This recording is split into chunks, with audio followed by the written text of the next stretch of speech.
Acts chapter 23.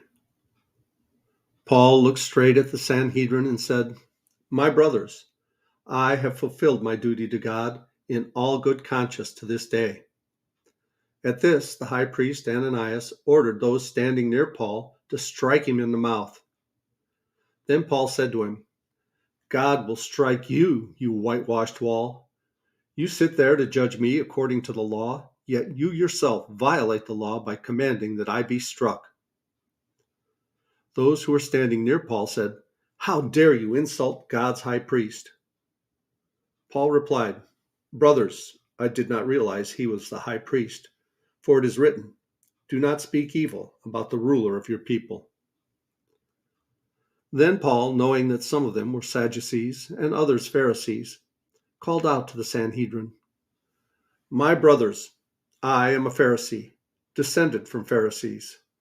I stand on trial because of the hope of the resurrection of the dead."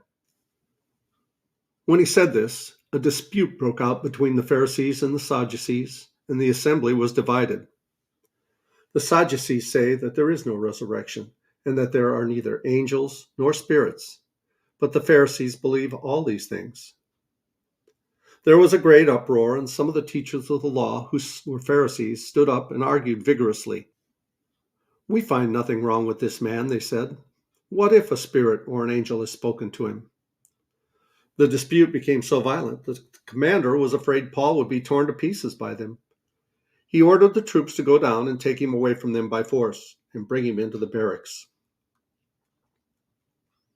The following night, the Lord stood near Paul and said, "Take courage. As you have testified about me in Jerusalem, so you must also testify in Rome." The next morning, some Jews formed a conspiracy and bound themselves with an oath not to eat or drink until they killed Paul. More than 40 men were involved in this plot.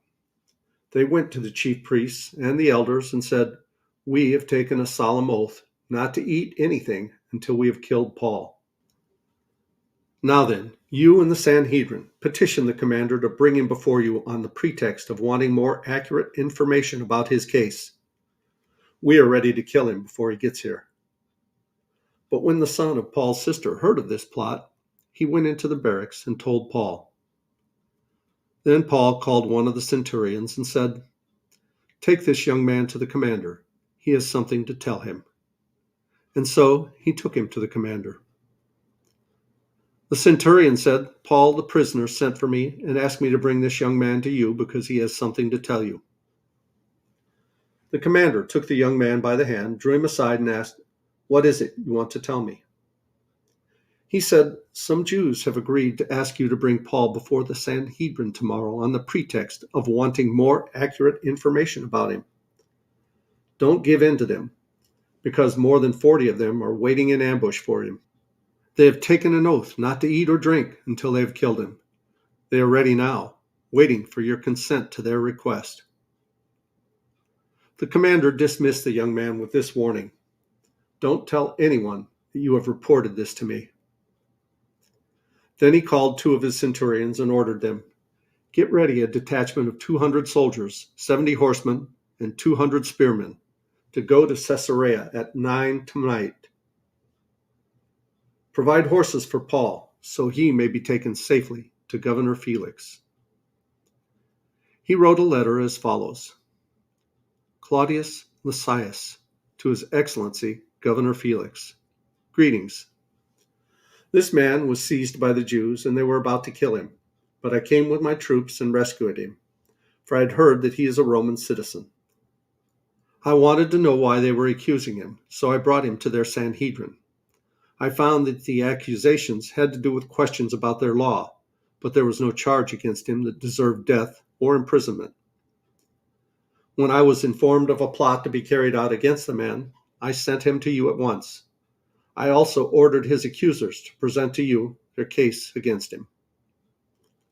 So the soldiers, carrying out their orders, took Paul with them during the night and brought him as far as Antipatris. The next day, they let the cavalry go on with him, while they returned to the barracks. When the cavalry arrived at Caesarea, they delivered the letter to the governor and handed Paul over to him. The governor read the letter and asked what province he was from.